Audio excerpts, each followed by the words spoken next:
जिसको भारत सरकार जानती है $60 बिलियन करना चाहती है। अशोक दलवई समिति के सिफारिश पे 2022 तक डबलिंग फार्मर इनकम, किसानों की आय को दुगना करना चाहती। कब तक? 2022 तक। टिक कर नहीं पा रही। सारी कृषि का सामान बेचने में कितना पैसा मिलता है? और एकमात्र आईटी। तो आईटी से संसाधन आया कि नहीं आया? इसका मतलब साइंस एंड टेक्नोलॉजी से नया संसाधन पैदा होता है कि नहीं पैदा होता है? पैदा होता है। अगर ध्यान से सुनेंगे, तो ध्यान से इस बात को सुनेंगे। अगर देखिए पूरी दुनिया की जीडीपी कितना है, कोई बताए?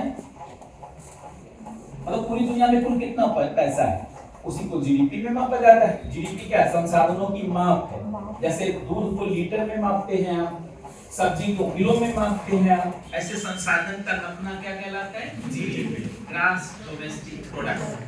ऐसे 4 नमूना है, जीडीपी, जीएनपी, एनडीपी, एनएनपी, और इसी को राष्ट्रीय आय का मापक पढ़ाया जाता है। मेजरमेंट ऑफ नेशनल इनकम या मेजरमेंट ऑफ रिसोर्स, शब्द अलग हैं।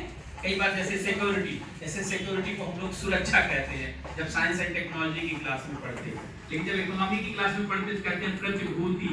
तो ऐसे शब्द बदलते रहते हैं, शब्द से मत घबराइएगा। पूरी दुनिया में कितना संसाधन है, कोई बोले? $85 ट्रिलियन से लेकर 90 तक है। ये कोरोना के नाते डेप्रिसिएट हुआ है, इसलिए 85 से 90 ट्रिलियन डॉलर। अगर पूरी दुनिया बेच दिया जाए कितना पैसा मिलेगा? इतना। और इसमें से अकेले अमेरिका की जीडीपी कितना है, कोई बोले? $22.6 ट्रिलियन। मतलब पूरी दुनिया का 25% पैसा अकेले किसके पास है, बोलिए? अमेरिका के पास है। और चाइना की जीडीपी अगर आप देखेंगे तो ये लगभग जानते 14.6, 15 के आसपास आ चुका है।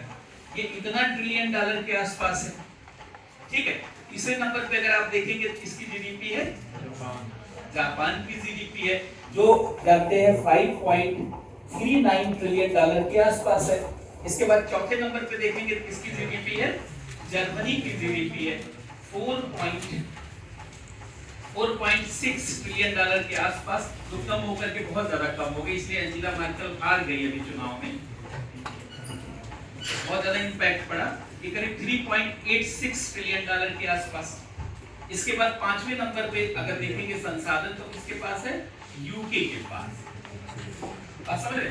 $3.12 ट्रिलियन के आसपास। और छठे नंबर पर किसके पास है संसाधन? भारत के पास, $0.4 ट्रिलियन। अब ध्यान सुनिएगा, भारत के पास केवल इतना संसाधन है। कितना संसाधन है? $3 ट्रिलियन। और दुनिया के पास मान लीजिए मोटे तौर पर 90 मान लीजिए, तो इसका मतलब भारत के पास पूरी दुनिया का कितना संसाधन? लगभग 3 से 3.5%। लेकिन आदमी कितना है?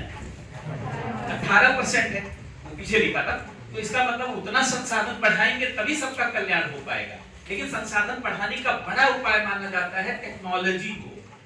आज दुनिया में सबसे बड़ी इकोनॉमी कौन क्रिएट कर रहा है पता है? गूगल, एप्पल जैसी कंपनियां, अमेजन जैसी कंपनियां, फेसबुक जैसी कंपनियां, या जानते हैं जितनी भी टेक्नोलॉजिकल कंपनी। गूगल की 1 साल की कमाई कितनी है पता है आपको? $140 बिलियन, 1 साल की कमाई। और एप्पल की कमाई $110 बिलियन। एलन मस्क का सारी कंपनी, टेस्ला, उसका सब मिला दीजिए, सबसे धनी हो चुका है वो, $300 बिलियन को क्रॉस कर गया है। जानते हैं टेक्नोलॉजी के बल पे, धान गेहूं कोयला और खनिज बेच के नहीं, उसमें ज्यादा पैसा है ही नहीं। जैसे अगर इसको बेचने जाएंगे चांदनी चौक में, ऐसे वजन करके तौल करके, तो कितने बिकेगा? 200-300 रुपए का मटेरियल लगा है, लेकिन ये मिलेगा आपको 30, 40, 50, 60 हजार में। क्यों? क्योंकि इसमें इंटेलेक्चुअल प्रॉपर्टी, ज्ञान की प्रॉपर्टी, टेक्नोलॉजी की प्रॉपर्टी है, जिसके नाते इसका मूल्य इतना ज्यादा हो जाता है। तो इससे ज्यादा संसाधन बढ़ाया जा सकता है, बोलिए? टेक्नोलॉजी से। दुनिया में